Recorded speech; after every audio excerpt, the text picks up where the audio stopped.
सहज ही अपनी ओर हम चले वतन की ओर।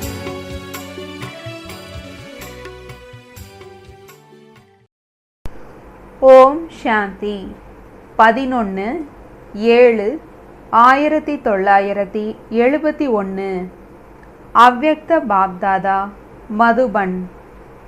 விஸ்வ கல்யாணக்காரி ஆவதற்கான முக்கிய தாரணைகள். இன்று இந்த குழுவை எப்படிப்பட்ட குழு என்று கூறலாம்? குஜராத்தின் குழுவா? தன்னைத்தான் குஜராத்தை சார்ந்தவன் என்று நினைக்கவில்லைதானே? தந்தை எவ்வாறு எல்லையற்ற மாலிக் எஜமானனாக இருக்கின்றாரோ அதுபோன்று எங்கு வேண்டுமென்றாலும் நிமித்தமாக இருக்கலாம். ஆனால் விஸ்வ கல்யாணக்காரியாக இருக்க வேண்டும்.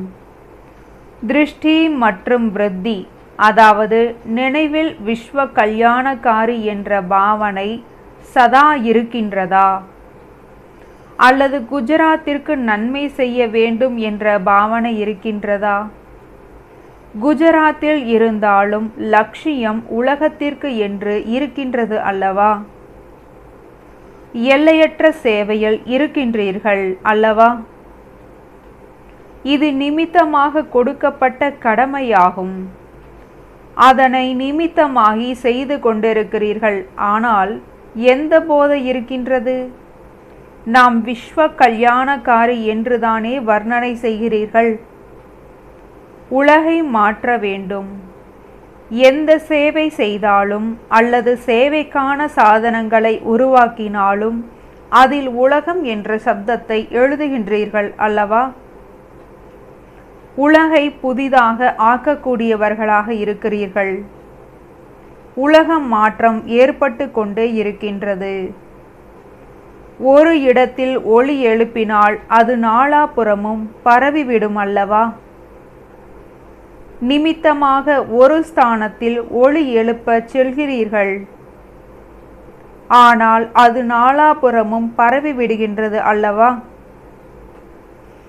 ஆக விஸ்வ கல்யாணக்காரி ஆவதற்காக முக்கியமாக 2 தாரணைகள் அவசியமானது. அதன் மூலம் எல்லைக்கு உட்பட்டதில் இருந்தாலும் கூட எல்லையற்ற கல்யாணக்காரியாக ஆக முடியும்.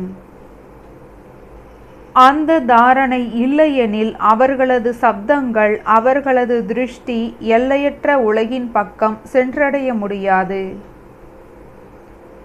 விஸ்வ கல்யாணக்காரி ஆவதற்கு எந்த 2 தாரணைகள் தேவை? விஸ்வ கல்யாணக்காரி ஆவதற்கான முக்கிய தாரணைகள். நீங்கள் எந்த 2 தாரணைகளின் ஆதாரத்தில் விஸ்வ கல்யாண காரியத்தை செய்து கொண்டிருக்கிறீர்கள்? விஸ்வ கல்யாணத்திற்கான சுப பாவனையின் பிரதட்ச பலன் கண்டிப்பாக கிடைக்கின்றது. பாவனைக்கான பலன் பக்தி மார்க்கத்திலும் கிடைக்கின்றது. ஆனால் அது அல்ப காலத்திற்கானது. இங்கு சதா காலத்திற்கானது. அந்த பிரதக்ஷ பலன் அடைவதற்கான முக்கிய 2 தாரணைகள் எது?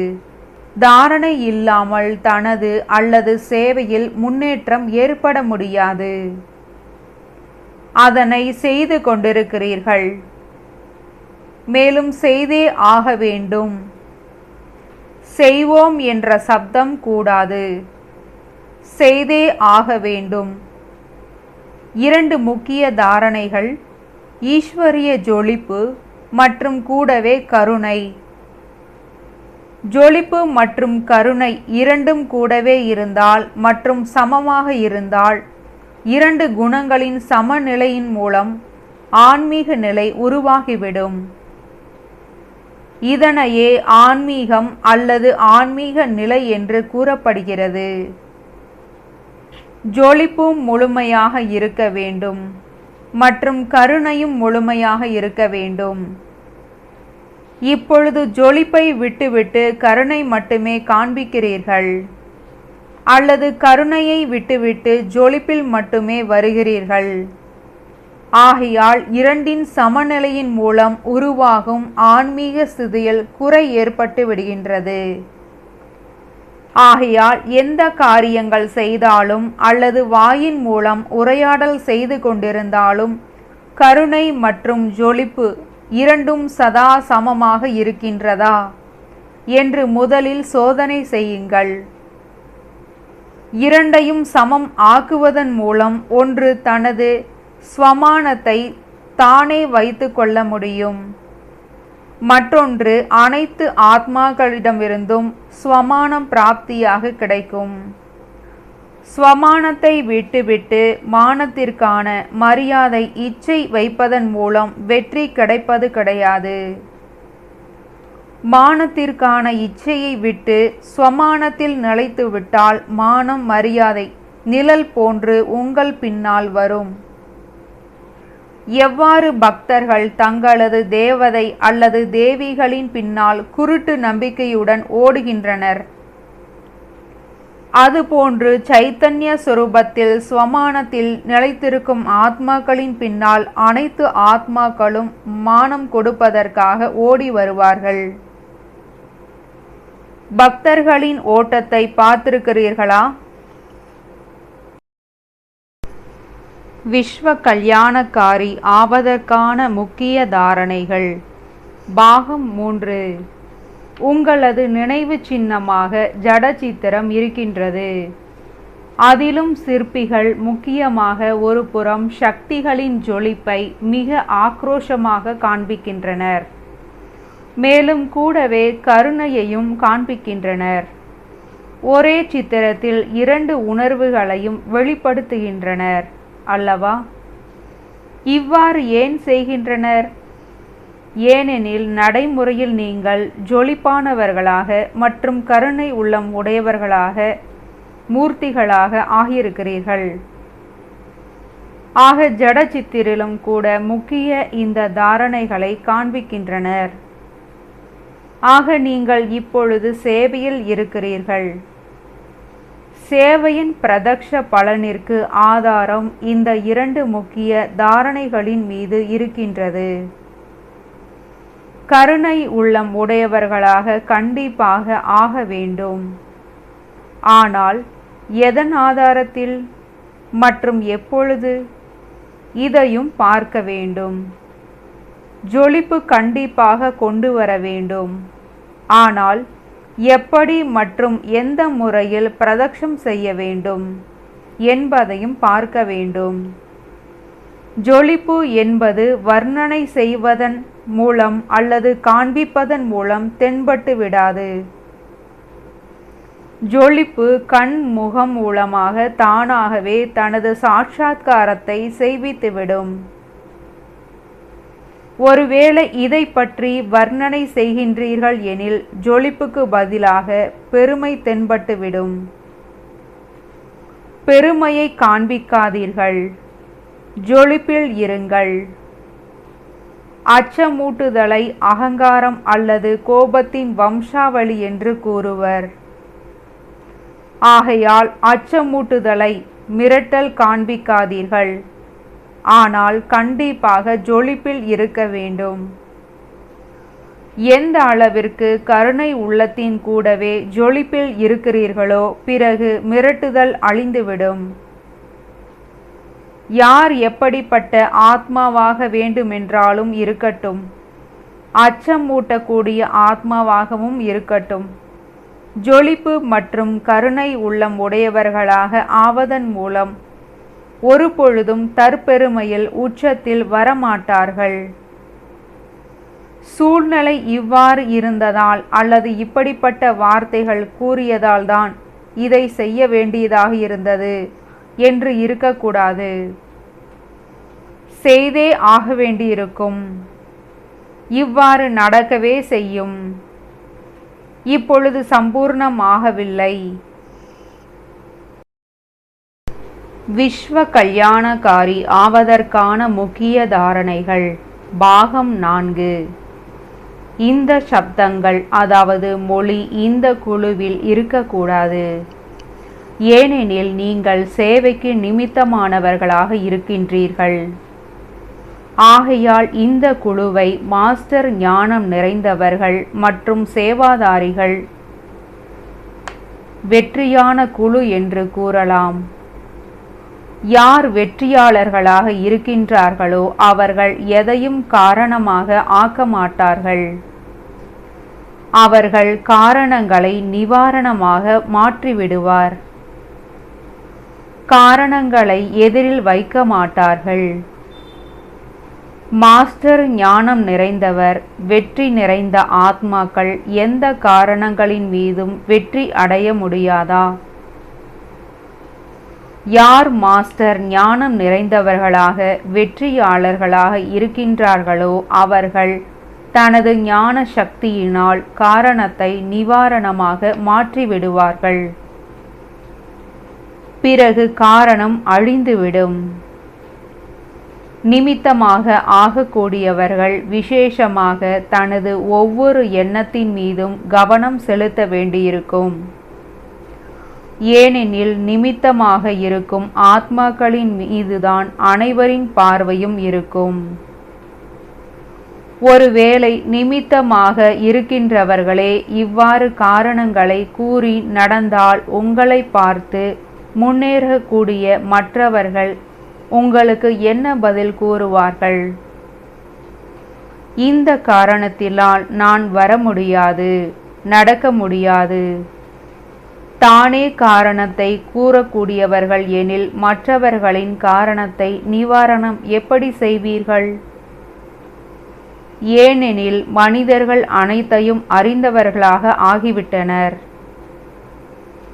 எவ்வாறு இங்கு நாளுக்கு நாள் ஞானம் நிறைந்தவர்களாக ஆகிக் கொண்டிருக்கின்றீர்களோ அதுபோன்றே மனிதர்களும் விஞ்ஞான சக்தியின் மூலம் விஞ்ஞான முறைப்படி ஞானம் நிறைந்தவராக ஆகிக்கொண்டே இருக்கின்றனர். அவர்கள் உங்களது சங்கல்பங்களையும் நெற்றியின் மூலம், கண்களின் மூலம், முகத்தின் மூலம் சோதித்து விடுகின்றனர். எவ்வாறு இங்கு ஞான சக்தி நிறைந்திருக்கப்படுகின்றதோ அங்கும் விஞ்ஞான சக்தி குறைந்தது கிடையாது. இரண்டிற்கும் வேகம் இருக்கின்றது. நிமித்தமானவர்களிடத்தில் ஏதாவது குறை இருந்தால் அதனை மறைக்க முடியாது. ஆகையால் நிமித்தமாக ஆகியிருக்கும் ஆத்மாக்கள் நீங்கள் விசேஷமாக தனது எண்ணம், சொல் மற்றும் செயலின் மீது கவனம் செலுத்த வேண்டியிருக்கின்றது. ஒருவேளை கவனம் செலுத்தவில்லை எனில் உங்களது முகத்தில் டென்ஷனுக்கான ரேகைகள் தென்படும். இவர்கள் என்னென்ன பாக்கியத்தை உருவாக்கி கொள்ள முடியும் என்பதை ரேகைகளின் மூலம் மனிதர்கள் அறிந்து கொள்கின்றனர். விஸ்வ கல்யாணகாரி ஆவதற்கான முக்கிய தாரணைகள். ஆக கவனம் குறைவாக இருந்தால் முகத்தில் டென்ஷனுக்கான ரேகைகள் தென்படும். மாயையின் ஞானம் நிறைந்த அவர்கள் இதனை அறிந்து கொள்கின்றனர். அவர்களும் குறைந்தவர்கள் அல்ல. சில நேரங்களில் சோம்பலின் காரணத்தினால் நீங்கள் உங்களை கண்டறிய முடியாமல் போகலாம். ஆனால் இந்த விஷயத்தில் அவர்கள் உங்களை விட வேகமானவர்களாக இருக்கின்றனர். ஏனெனில் அவர்களது தொழிலே இதுதான். ஆகையால் நிமித்தமாக இருக்கக்கூடியவர்கள் அந்த அளவிற்கு பொறுப்பு எடுத்துக்கொள்ள வேண்டும். ஏதாவது விஷயம் கடினமாக தோன்றுகின்றது எனில் கண்டிப்பாக ஏதாவது குறை இருக்கின்றது. தன் மீது தானே நிச்சய புத்தி உடையவர்களாக ஆவதில் சில நேரங்களில் சில தவறுகள் செய்து விடுகிறீர்கள். தந்தையின் மீது 100% நிச்சயம் இருக்கின்றது. அதாவது நிச்சய புத்தியுடைய நீங்கள் மட்டும் ஒரு புறம், மறுபுறம் முழு உலக ஆத்மாக்கள் இருந்தாலும் ஏற்றத்தாழ்வு ஏற்பட முடியாது.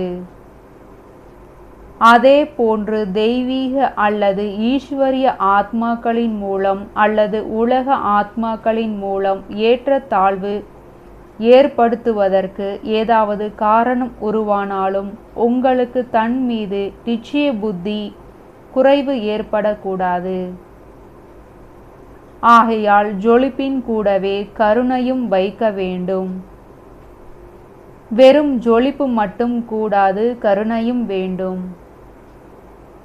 நிச்சய புத்தியுடன் நன்மைக்கான பாவனை வைப்பதன் மூலம் திருஷ்டி மற்றும் விருத்தி இரண்டும் மாறிவிடுகின்றது.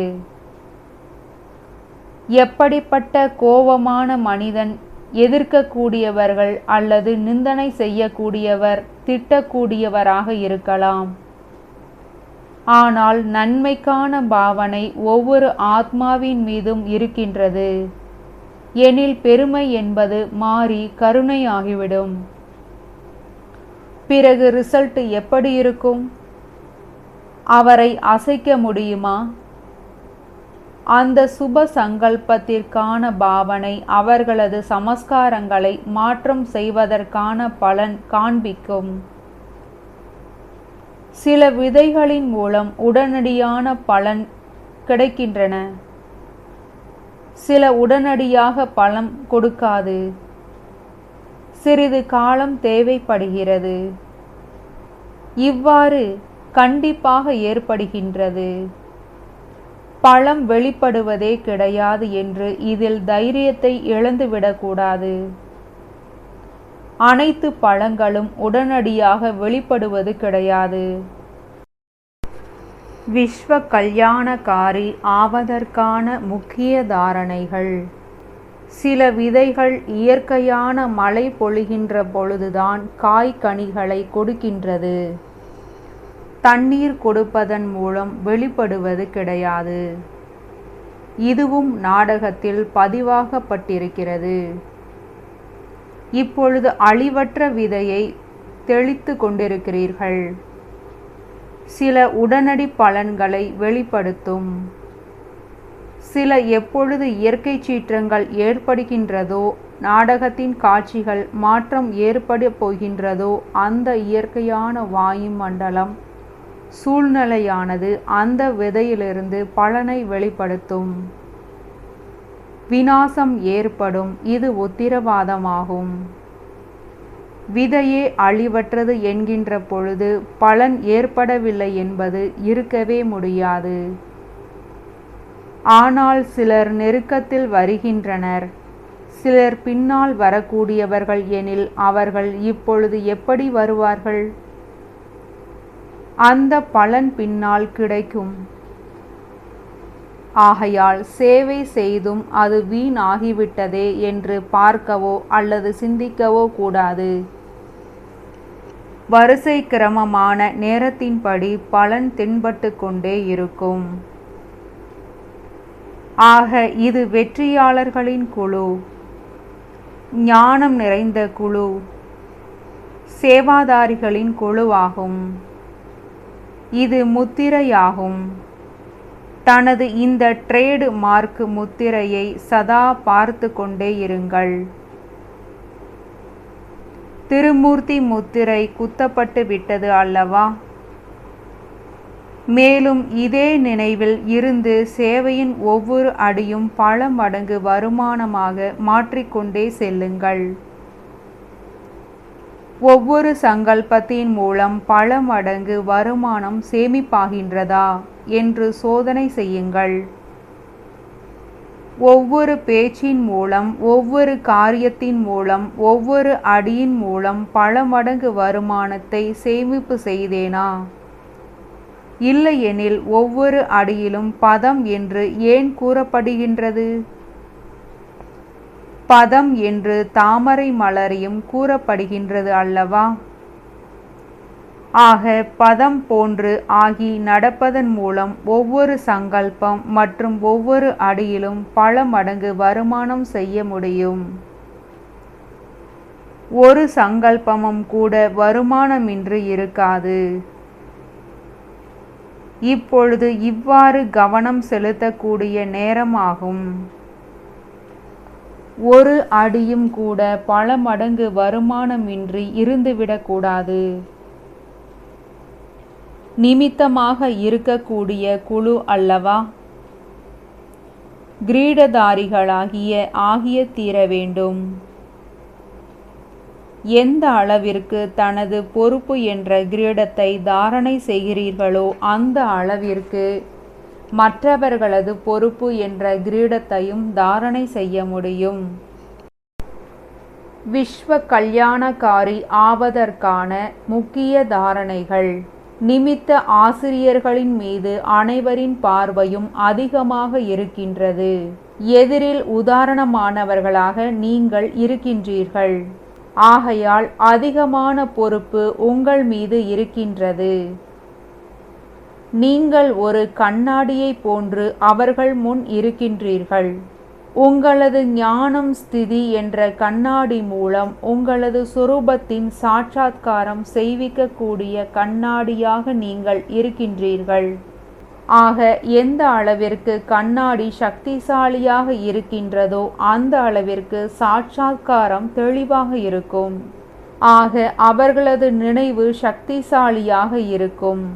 யாராவது எதிரில் வந்தால் அவர்கள் தங்களது சாட்சாத்காரத்தை அந்த அளவிற்கு தெளிவாக பார்க்க வேண்டும். அதாவது அந்த நினைவை அவர்கள் ஒரு பொழுதும் மறந்துவிடக்கூடாது. அப்படிப்பட்ட கண்ணாடிகளாக ஒவ்வொருவரும் இருக்க வேண்டும். தனது தேகத்தின் சாட்சாத்காரம் பார்த்த பின்பு மறக்கின்றீர்களா? தேகத்தின் நினைவு அழிவற்றதாக இருக்கின்ற பொழுது இதனையும் அந்த அளவிற்கு சாட்சாத்காரம் ஏற்படுத்துங்கள். அதாவது அந்த நினைவு ஒரு பொழுதும் மறந்துவிடக்கூடாது. சக்திசாலியான கண்ணாடி ஆவதற்கு முக்கிய தாரணை எது? எந்த அளவிற்கு சுயம் சமர்ப்பணத்துடன் இருக்கிறீர்களோ அந்த அளவிற்கு தான் கண்ணாடி சக்திசாலியாக இருக்கும். சமர்ப்பணமாக ஆகியிருக்கிறீர்கள். ஆனால் என்ன சங்கல்பம் செய்கிறீர்களோ, எந்த அடி எடுத்து வைக்கிறீர்களோ அதனை முதலில் தந்தையின் முன் அர்ப்பணம் செய்யுங்கள். எவ்வாறு போகு வைக்கின்ற பொழுது தந்தையின் முன் அர்ப்பணம் செய்கின்றீர்கள் அல்லவா? அதில் சக்தி நிறைந்து விடுகின்றது. ஆக இதையும் அவ்வாறு ஒவ்வொரு சங்கல்பம் ஒவ்வொரு அடியும் தந்தைக்கு அர்ப்பணம் செய்யுங்கள்.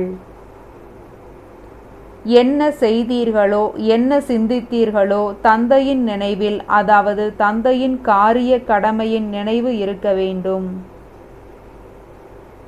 எந்த சமர்ப்பண சமஸ்காரம் இருக்கின்றதோ அந்த அளவிற்கு சக்திசாலியான கண்ணாடி ஒவ்வொரு சங்கல்பமும் நிமித்தமாகி செய்வீர்கள். ஆக நிமித்தம் ஆவது என்றால் அர்ப்பணம். பணிவுடன் இருப்பவர்கள் தலை வணங்குவார்கள். எந்த அளவிற்கு சமஸ்காரங்களில் சங்கல்பங்களில் தலை வணங்குகின்றோமோ அந்த அளவிற்கு உலகம் உங்கள் முன் தலை வணங்கும். வணங்குதல் என்றால் வணங்க வைப்பதாகும். விஸ்வ கல்யாணக்காரி ஆவதற்கான முக்கிய தாரணைகள். சமஸ்காரங்களிலும் வளைய வேண்டும். மற்றவர்களும் என் முன்னால் சிறிதாவது வணங்க வேண்டும் என்ற சங்கல்பமும் இருக்கக்கூடாது. நாம் வணங்கினால் அனைவரும் வணங்குவார்கள். சேவாதாரிகளாக இருக்கக்கூடியவர்கள் அனைவரின் முன்பு வணங்கும் பொழுதுதான் சேவை செய்ய முடியும். சிறியவர்கள் அன்பானவர்களாக இருப்பர். ஆகையால் தன்னை செல்லமானவர் என்று நினையுங்கள். அனைவருக்கும் அன்பானவர்களாக இருக்கின்றீர்கள். பெரியவர்களுக்கோ கூற வேண்டியது இருக்கின்றது. சிறியவர்கள் விடுபட்டு விடுகின்றனர். ஆனால் தனக்குள் எந்த குறையும் வைத்து கொள்ளக்கூடாது. அனைவரையும் விட முன்னால் செல்ல வேண்டும் என்ற லட்சியம் கண்டிப்பாக வைக்க வேண்டும். முன்னேறி கொண்டிருந்தாலும் முன்னேற்றுபவர்களுக்கு மரியாதை செலுத்துவதை விட்டுவிடக்கூடாது. முன்னேற்றுபவர்களுக்கு மரியாதை செலுத்தும் பொழுதுதான் அவர்கள் உங்களுக்கு மரியாதை செலுத்துவார்கள். நீங்கள் என்ன செய்கின்றீர்களோ உங்களை பார்த்து மற்றவர்களும் செய்வார்கள். ஹேண்ட்ஸ் என்றால் விசால புத்தி. நஷ்டம் எதில் ஏற்படுகின்றது, லாபம் எதில் இருக்கின்றது என்று அவர்கள் அனைத்திலும் பார்ப்பார்கள். அனைவரும் விசால புத்தி, திரிநேத்திரி, திரிகால தர்ஷிகளாக ஆகியிருக்கிறீர்களா? எந்த காரியமாக இருந்தாலும் பார்த்து சிந்தித்து பிறகு செய்யுங்கள். எப்படி நடந்தது என்று தெரியவில்லையே என்று பிறகு ஒரு பொழுதும் கூற மாட்டீர்கள். சோதனை செய்வது குறைகின்ற பொழுதுதான் ஏற்பட்டு விடுகிறது.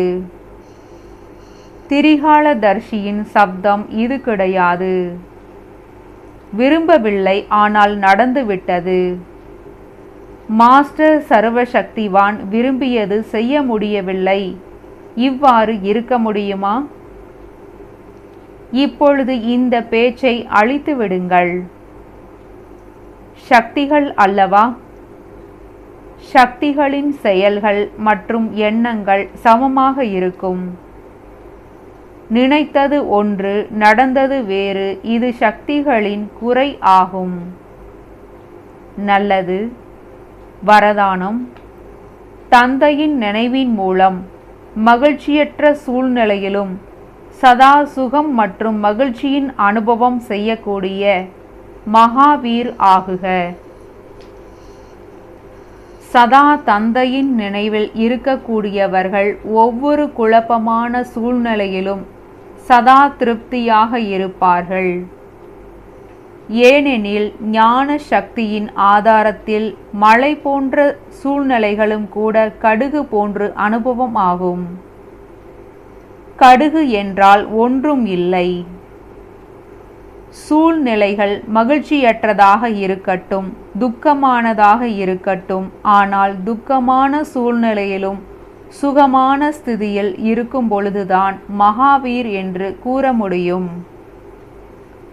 எது நடந்தாலும் எதுவும் புதிதல்ல என்பதன் கூடவே தந்தையின் நினைவின் மூலம் சதா ஏக்கர ஸ்திதியில் இருக்க முடியும்.